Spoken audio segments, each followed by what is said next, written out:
they spray bullets the way that a garden hose sprays water. And he was shot extremely dead. It was an amazing riot. It was all caught on video. Tables and chairs are being thrown across the room. Hudson vanished from the city and was the subject of a huge manhunt, and a few days later gave himself up, I think probably with the encouragement of some of his fellow bikies, perhaps. I'm Andrew Rule, this is Life and Crimes. This week we're going to talk about the life and crimes of one Shane Bowden, former star junior cyclist, track cyclist, who came to a bad end. The reason we're doing this week is that the Queensland police have had a breakthrough, or have decided to publicise a breakthrough that they've had in the past, in the investigation of the execution murder of Shane Bowden on the Gold Coast last October. Shane Bowden, recently released from jail in Victoria, returns to the Gold Coast where he had lived many years ago, as we shall find out today. And he was there to recuperate from a bullet wound which he suffered in Melbourne 15 days after getting out of Loddon Jail last June. He's in Queensland last spring, living in a newish house in a newish suburb at the Gold Coast with a newish female partner, and he basically is driving home from the gym at midnight, as one does when you're a bikie, in a black BMW sedan, as one does when you're a bikie. He steps out of the black BMW in the garage of the house that he's got hold of in a suburb called Pimpana, and he is there ambushed probably by two gunmen, one of whom at least is carrying a machine pistol, and they spray Shane Bowden with bullets. We think probably 21 bullets at least. I think that many hit him. Maybe there were more than that fired, because those machine pistols, once you touch the trigger, they spray bullets the way that a garden hose sprays water. And he was shot extremely dead, pretty well on his front doorstep in his driveway, just after midnight on October the 12th last. Now, this was regarded at the time as some sort of internal ructions in the bikie fraternity, and of course, to some extent, that will be true. But whether it was a personal attack for personal reasons, a fight over, say, a woman, or just money or drugs, or whether it's something bigger than that, is hard to tell. But the case we're going to make today is that probably it was a sanctioned hit organised at a high level in the bikie fraternity, presumably by the Mongols bikie gang, to which Shane Bowden had attached his loyalties reasonably recently after moving over from the Finks some years ago. I think the way to unravel the story is this. We'll start at the murder and work backwards.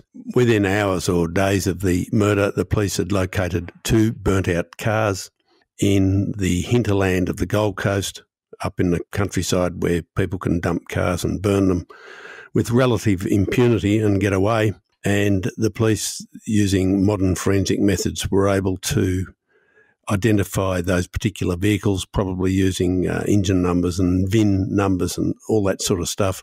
And this last week, just 3 days ago, as we speak now, the Queensland Police released descriptions of those cars: a silver Commodore, a silver Holden Commodore, and a maroon Ford Falcon sedan. These cars, the police are now telling us this week, were purchased around the Ipswich area outside Brisbane, Ipswich being a large country town outside Brisbane. The cars were purchased there in much the same way that Melbourne crooks might go to Geelong or Ballarat to buy cars. And these cars were driven along a major freeway towards Brisbane, and they released footage of the two cars being driven in tandem down the freeway, and then footage of at least one of the cars being driven through a suburban street which would seem to suggest that the driver had gloves on and might have been a man with a very large bushy beard, perhaps. It's rather hard to tell, but it would tally with the sort of people who are bikies or bikie associates. The wearing of the gloves in driving a car would suggest that these are people who are very conscious of not leaving fingerprints and perhaps even DNA, because they know exactly what they're doing. That is, they're getting hold of disposable cars which will be used in a hit and then destroyed. The police have seen fit to release that information this week and to post a $250,000 reward. And that is obviously pitched to interest those people who might have assisted the bikies set up the hit, because someone will have had to go to Ipswich to buy the cars, someone will have had to do the transactions, someone will have had to answer the advertisements for the cars, whatever. And so there will obviously be more than one person involved in this. And when you think about it, if there were two gunmen and maybe a driver, that maybe there's as many as, half a dozen people who are well acquainted with the nuts and bolts of this hit. And when half a dozen people know about a hit, it's not really a secret. And that is one of the reasons the police have released these images and posted a reward, because you never know what fish you might catch if you bait a hook. The police suggestion is, of course, that don't be number 2 or 3 in line if you're going to get the reward and get a do not go to jail card. You have to be first in line. You have to be first to put your hand up. And this is the encouragement they make to potential witnesses or whistleblowers. In this case, I suspect that they won't get a bite, because the bikie gangs are very ruthless and very callous and have proven over and over again that they will kill witnesses and people who inform on them to the police.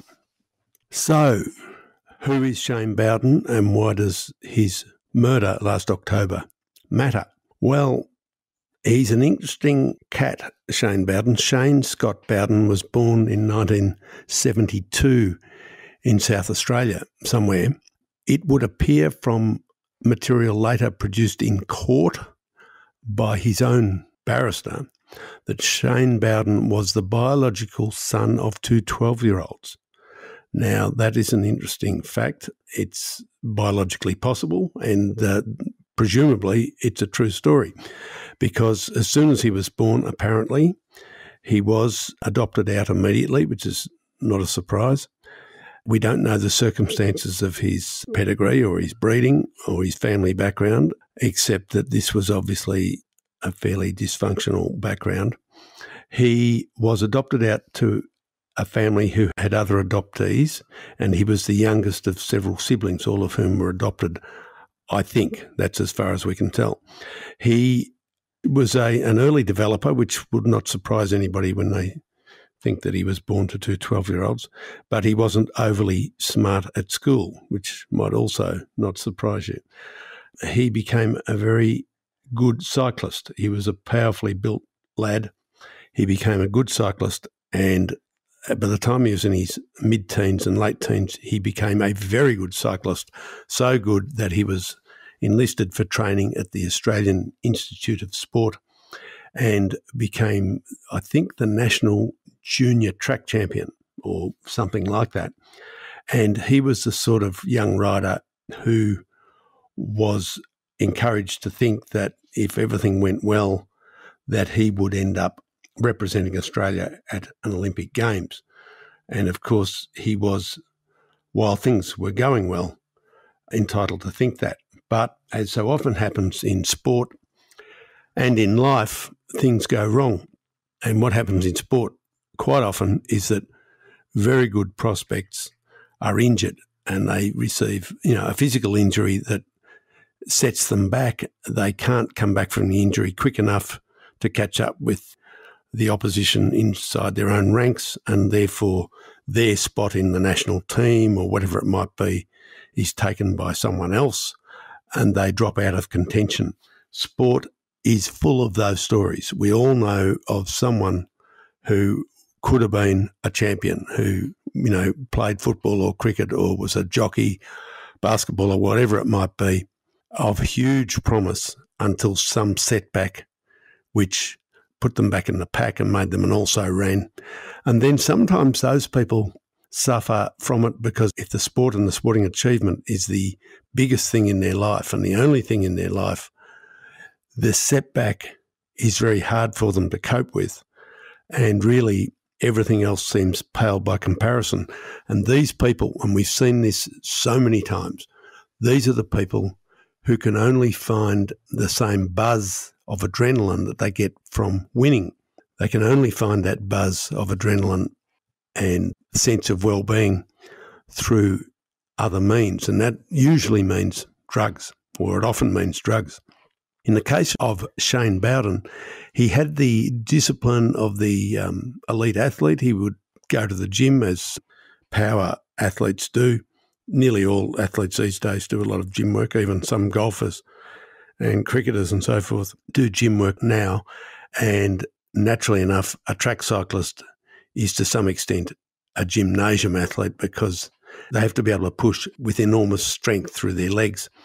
And Shane Bowden had become a very powerful athlete through doing gym work, and he continued, despite the injury, to go to gyms. And there he rubbed shoulders with the sort of people who go to weightlifting and bodybuilding gyms. These would be other former professional athletes. These would be former or serving military personnel. These would be serving or former police. These would be serving or former prison officers or customs officers. All these sort of people rub shoulders at gymnasiums, and there they have a common interest in, bodybuilding, lifting big weights, sculpting their physiques, so on and so forth. They also go to things like kickboxing gyms and to boxing gyms. And so in that whole scene where physical prowess is valued more highly than anything else, we get people for whom the boundaries blur. And so we find, police, soldiers, customs officers, prison officers, and criminals, prisoners, boxers, bouncers, standover men, all rubbing shoulders at these things and all swapping tips on how to buy steroids, how to buy cocaine, because once you start dealing in illegal steroids and in the sort of drugs that bodybuilders and weightlifters can use, it's an easy progression to using illicit drugs and to smuggling or buying illicit drugs. And so a lot of these people end up not only using steroids, but using the recreational drugs, particularly amphetamines, which are the great bikie drug, speed, crank, whatever they want to call it, and also the universal party drug, cocaine. Obviously, fewer of those sort of people tend to inject drugs. They're not as keen on opioids because they're keen on physical performance. And we see the standout example of this is Ben Cousins, the tragic figure from football, the gifted footballer, gifted athlete who is a total victim of drugs. But although Cousins is very well known, he's just one of hundreds of former elite athletes who are affected in this way. And Shane Bowden was exactly that sort of person. He really was as good a young cyclist as Ben Cousins was a young footballer. But injury cut him down, and there he is in the gym, lifting weights, bulking up, doing all the business, taking steroids, buying and selling the drugs, and he's rubbing shoulders with all sorts of people, including bikies and bikie associates. And my information is, and I got this from a former Queensland police officer who's very well informed in this particular matter, the information he gives me is that the young Bowden in South Australia in the 90s, mid-90s, when he's sort of 21, 22, 23, he's starting to drift over to the wrong side of the tracks. He's rubbing shoulders with Hell's Angels. He's what they call a hang-around or an associate. And at the age of 23, he comes into contact with the police. He commits low-level crime, theft or crime of violence, whatever it was. But at the time, it's interesting to note that a detective who interviewed him jotted down some notes about his personality, his physical nature, his aggression, his arrogance, his contempt for authority, all those attributes in a 23-year-old man, which that very astute police officer predicted would lead to trouble in future. Well, how right was he? Because within a matter of a year or two, Shane Bowden has run into trouble in South Australia, both with the police and with his own kind. He apparently, the story goes, committed some indiscretion around the Hells Angels camp and decided it would be safer for him to go to Queensland. He goes to Queensland and there he signs up with the Finks motorcycle gang, outlaw motorcycle gang on the Gold Coast, not with the Hells Angels, because presumably it is thought he was in bad odour with the Hells Angels.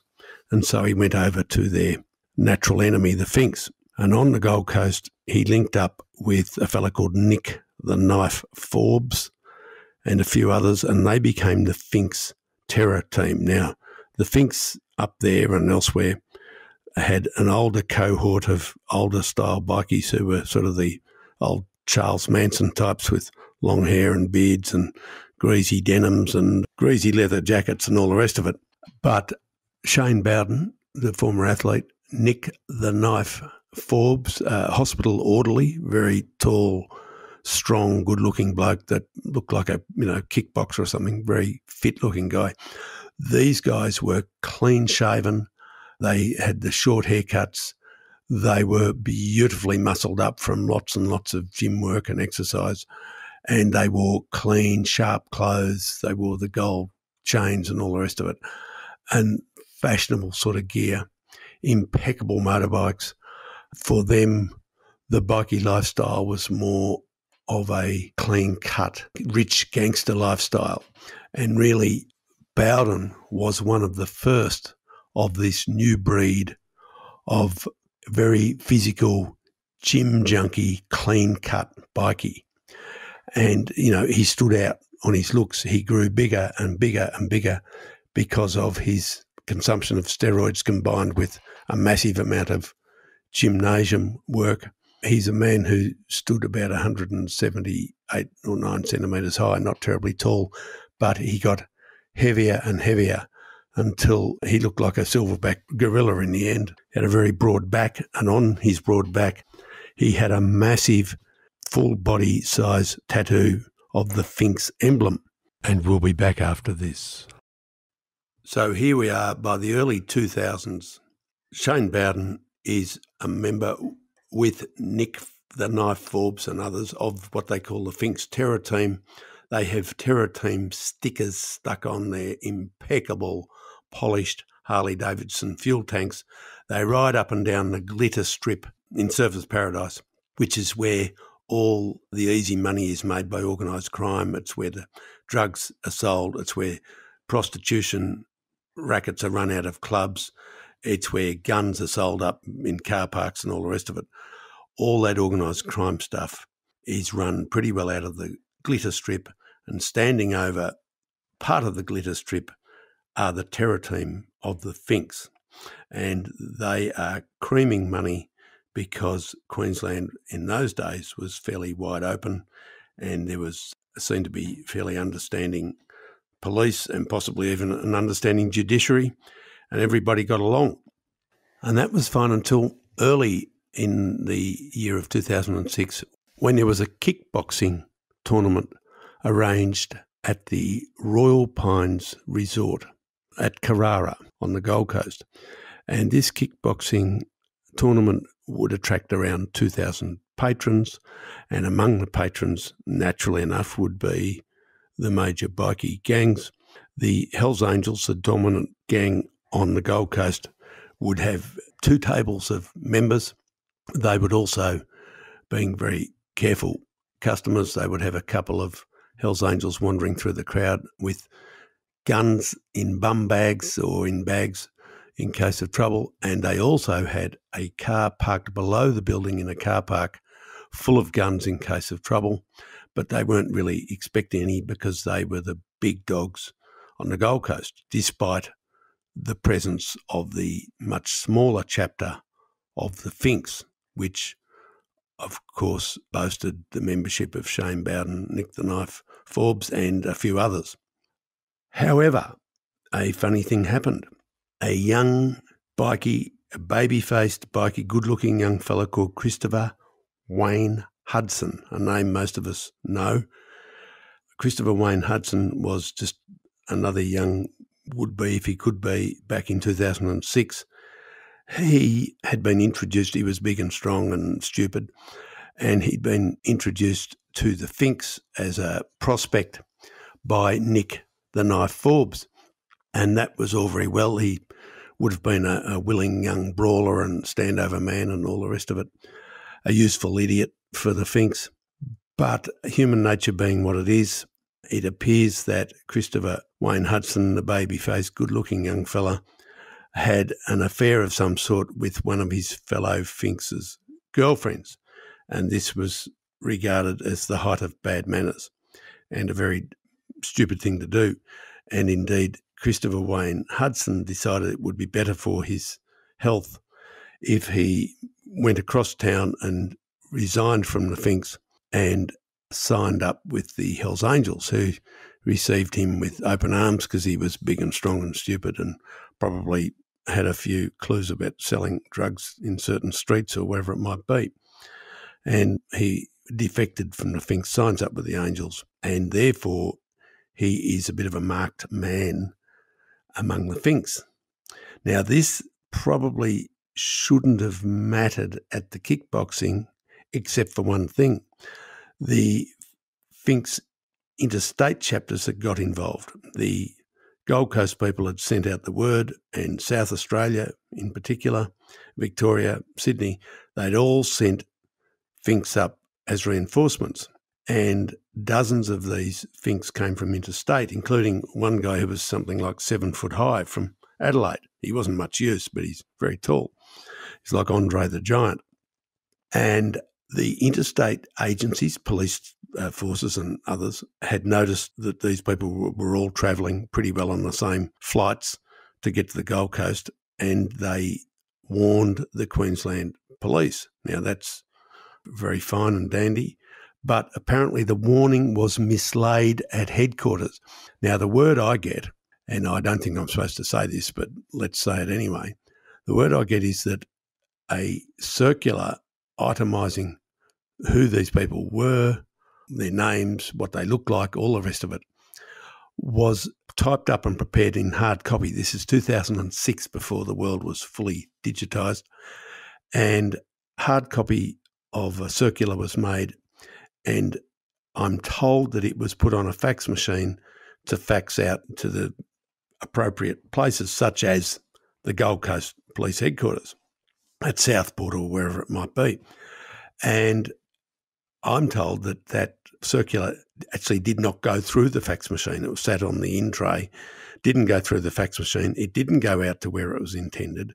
And so, would you believe, you've got a kickboxing tournament coming off where there is 20 Hells Angels, some of them armed, and they're going to be deluged with more than 40 Finks who are turning up looking for a fight all over Christopher Wayne Hudson's defection. The police, had they been notified of this at the Gold Coast, would have sent a large number of armed police to the kickboxing tournament, but they weren't warned. Can you believe that only 2 police were routinely assigned to this kickboxing tournament, which in itself strikes me as a little bit stupid. They say that you should have 5 or 6 police for every 1,000 people in a crowd. That seems to be about the ratio that works. Therefore, the kickboxing, given it had a lot of the rowdier elements of society, including, lots of kickboxing and boxing aficionados, criminal elements and bikies, should at least have had its dozen armed police there just to keep an eye on things. but only 2 police were sent there. By comparison, just down the road, there was a rugby league game, and I'm told that in Queensland, rugby league games, although reasonably popular, never seem to attract any trouble. They're a very trouble-free crowd. There was something like 3,000 people at the rugby league game, and 18 police were routinely assigned to that, where there was no trouble. But kickboxing, only 2. It so happened there were 2 police there who weren't working. They just turned up in their own time, and that was, I think, a married couple were there in their own time as paying spectators, or perhaps as spectators who hadn't paid, who knows. But they weren't there armed, and they weren't there in uniform, and they weren't there to keep the peace. So we really only had these 2 policemen who could see within a matter of minutes that trouble was brewing. They stood over near Christopher Wayne Hudson, and they noticed that a large number of outsider bikies had turned up. These were the Finks. They were soon able to establish that they were Finks. In fact, there were something like 43 Finks attending the kickboxing, not the 8 or 10 who might have been expected. Clearly, trouble was afoot. The mood was very ugly. The exact order of events doesn't matter much, but pretty well what happened was that Nick the Knife Forbes, one of the major Finks, he and Bowden being the dangerous guys in the Finks, Forbes had sponsored or encouraged Christopher Wayne Hudson to join the Finks a couple of years earlier, or whenever it was, and therefore he was highly embarrassed by the fact that Hudson had done the wrong thing and had defected and gone to the Hells Angels. And so honour required that Nick the Knife Forbes approach Hudson and goad him into a fight and then fight him, because this is the way things are done. And he went over to do this. Hudson could read the play. Young and stupid as he might be, he realised that the odds were against him, and that his former mentor at the Finks, Nick the Knife, was a very dangerous man, and he was backed up by a lot of other very dangerous men, and that he wouldn't be throwing the first punch. Indeed, he did not throw the first punch. I think Nick the Knife might have thrown that. At around that time, the massively built Shane Bowden turns around, he's got a knuckle duster, and he hits the promoter, the kickboxing promoter guy, with one hit and knocks him out for several minutes. It was a vicious blow, knocks out the promoter, one hit. It's on for young and old. The Finks are attacking Hudson, Bowden, and this shows you how reckless and basically how stupid he is, having king hit the promoter in front of 5 cameras. There are 5 video cameras in the building, I think 4 security cameras and 1 in the ring to record the fights. Bowden bounces over to Hudson, produces a 22 caliber pistol. This is his second mistake. If you're going to shoot somebody in front of cameras, which is dumb, but probably better to do it with a pistol that at least is going to stop the person that you're shooting. But he shoots Hudson in the face with this pistol. And because it's a light 22 caliber pistol, the bullet deflects from possibly Hudson's jaw. It does not go into any vital organ such as his brain, and the bullet does not kill him. It just wounds him. I think it might have come out in his neck or somewhere and makes him bleed a lot.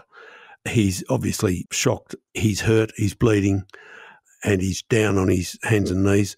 The Finks then wail into him with knuckle dusters, basically attempting to beat him to a pulp or kill him. Shane Bowden, and this is a very interesting thing, he picks up a beer glass. Now, these were the beer glasses that wise publicans use in big, tough venues where they don't want people to break glasses and glass each other. And this is that hard, toughened plastic stuff, which nearly feels like glass, but it isn't.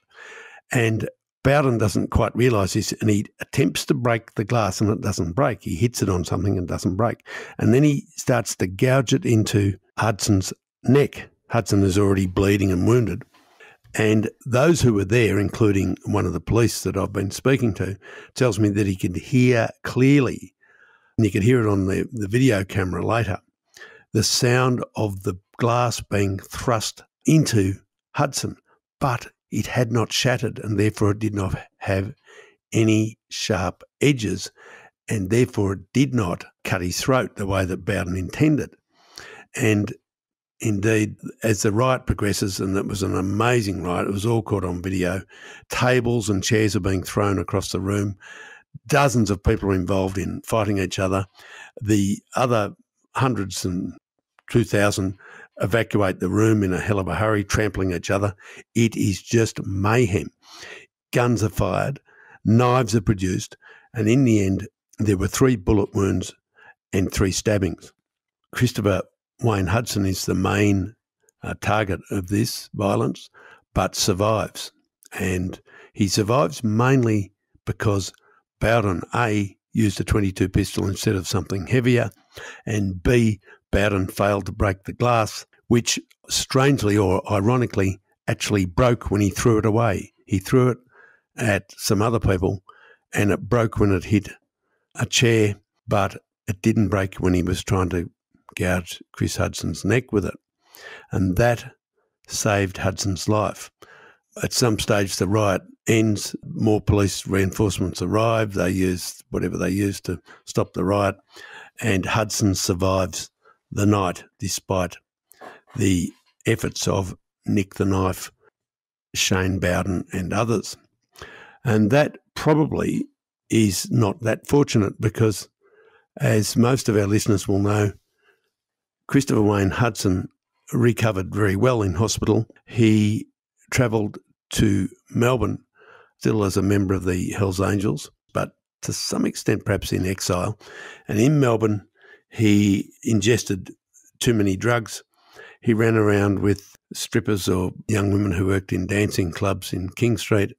And as many people remember, he was the man who, after a night of drug taking and drinking in a club in King Street, embarked on a shooting spree in which he shot a very brave man called Brendan Keeler. Now, Brendan Keeler was a guy in his 40s, I think he was. He was married with children. He was a city solicitor. He was about half Christopher Wayne Hudson's size, but he was a decent, brave, honourable man, renowned as a fair and fierce footballer in his youth. And when he saw this thug Hudson dragging a young woman by her hair outside one of these clubs, he intervened, very bravely intervened, and he was shot for his trouble. Hudson produced a pistol and shot him, and Brendan Keeler died. Another passerby who tried to intervene was a Dutch backpacker called Paul de Ward. Paul de Ward was shot but not killed. Very brave man. And also the young woman, Cara Douglas, was injured, as was another young woman. This was a terrible crime. Hudson vanished from the city and was the subject of a huge manhunt, and a few days later gave himself up, I think probably with the encouragement of some of his fellow bikies, perhaps, behind the scenes. He'd been hidden for a while, but the heat got too intense. He gave up and he stood trial for the murder of Brendan Keeler and for the other crimes that he'd committed.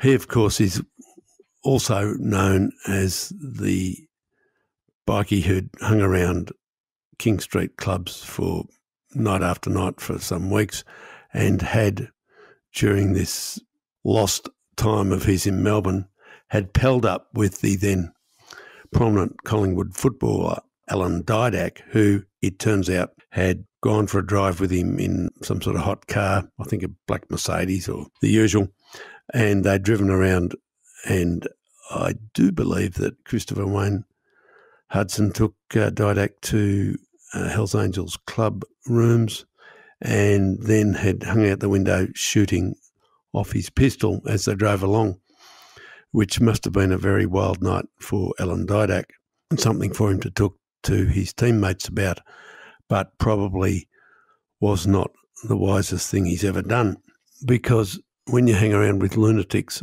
homicidal lunatics who take drugs and pull out guns and shoot them for fun, you're a big chance to get yourself shot, let alone into a lot of trouble.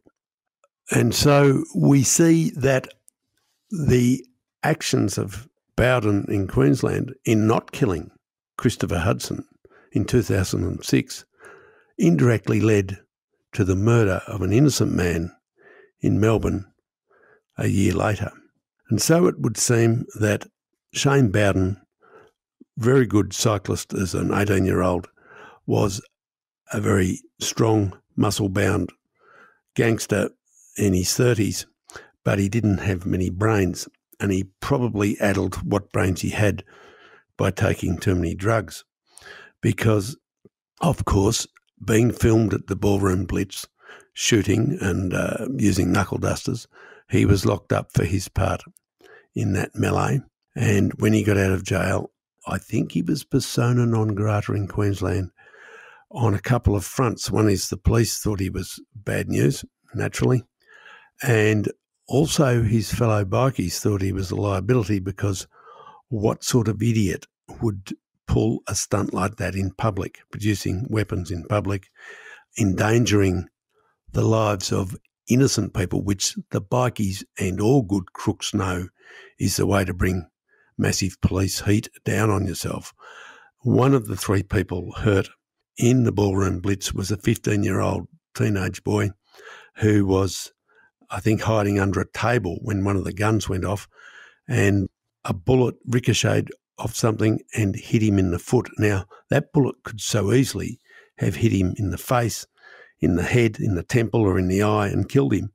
And it hit him in the foot, and I'm told that that young man has a limp to this day. He has a lifelong limp because of the bullet wound which could have hit him, and it was clear to everyone, not least the bikie hierarchy, that this really was a total own goal, and it was a lot like the Milperra bikie massacre in Sydney many years earlier, in which many people had been shot dead or wounded, including a totally innocent young girl who was walking past and was shot by a stray bullet.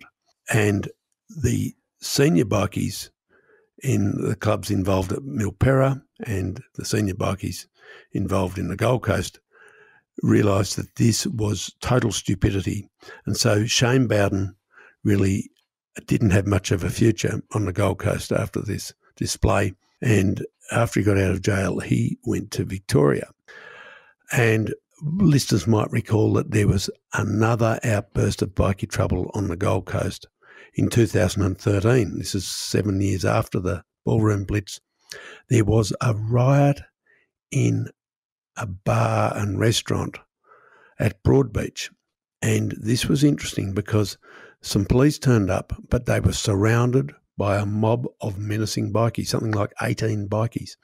And these bikies advanced on these terrified police. I think there were a couple of policemen and a couple of police women, and they were thoroughly outnumbered and outgunned and outmanned, and they were scared for their lives. It was a terrifying experience for everybody concerned except the bikies. And one of the people in that restaurant was a Queensland Member of Parliament who was there with his wife and family.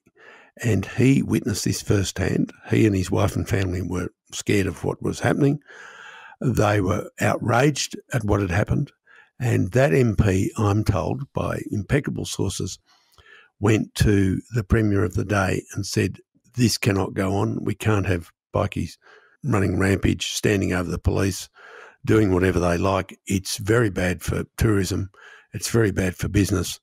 And it's just not on. And so because that Member of Parliament got a scare personally, the Premier and the Cabinet did something about it. And so what they did in Queensland was essentially they said, we're banning bikies. We're not having clubhouses, and they can't walk around Queensland wearing their colours. So although there were still people who owned Harley Davidsons and who were, theoretically members of outlaw motorcycle gangs, the Angels or the Finks or whatever it was, Banditos and others, they couldn't actually comfortably associate with each other at a clubhouse, and they couldn't wear their colours in public.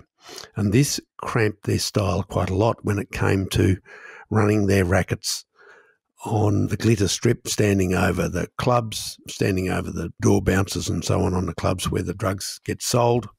And it started to hurt their income stream of black money. And this was regarded as a very bad thing by the bikie hierarchy, because although it's difficult to enforce laws preventing certain people from associating with certain other people, and although those laws don't really stand up when you go to court, on the street, at street level, the police actually took a zero tolerance policy. And if they saw bikies wearing colours, they'd pull them over, they'd produce weapons, they'd search them, they'd remove their colours, and they would continually search them for weapons and charge them with anything they could. And so basically Queensland ousted the overt bikie presence in 2013.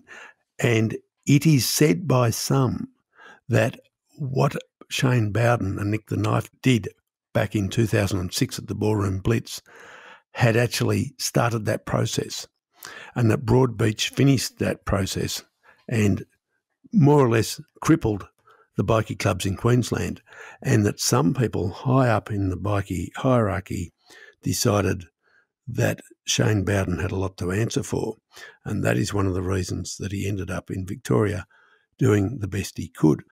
And we'll be back after this to finish our story. When he got out of jail for various things, in 2015, this lunatic does a home invasion of an apartment in South Yarra. He's wearing, I think, camouflage gear or something, night vision goggles like some mad commando. He's carrying a Bowie knife or something. He's with some former celebrity personal trainer who looks like a run-to-seed beauty queen who used to do gym classes with Hollywood stars in Hollywood or some nonsense. She's back in Melbourne, a bit washed up, and she's running around with the wrong crowd, i.e. former bikies. And for some reason they get high on drugs and they do a run-through on an apartment in South Yarra. They terrify the people in the place but end up in a fight with them. They get $700, would you believe, in this standover attempt. They're not hard to find. Their car is parked in the driveway of the apartments, and the car belongs to the female who is with Shane Bowden, and it has personal number plates with her first name on the personal number plate. And so they were as easy to track as an elephant through snow. And that was the way in which Shane Bowden came to be locked up in Loddon Prison in 2015. And that was the sentence that he served until he got out of jail last June, when by this time patched over to the Mongols, no longer a Fink, he's a Mongol. So here's a guy that went from the Hells Angels prospect in South Australia to the Finks on the Gold Coast, eventually to the Mongols in Victoria. He is met at Castlemaine outside Loddon Prison by a limousine and an honour guard or a dishonour guard of Mongol bikies, and he's escorted back to Melbourne in a limousine. Just 15 days later, as we said at the start of the podcast, he is sprayed with gunfire at a property in Epping in the northern suburbs of Melbourne, and he is wounded in the knee. And so that is the story of how Shane Bowden came to think that Victoria was no longer a healthy place for him to be, and he got on a plane and flew to Queensland last spring, and he was only there for a few weeks before he met his end. Now, if you want to read more about this case, please look it up on heraldsun.com.au/Andrew Rule.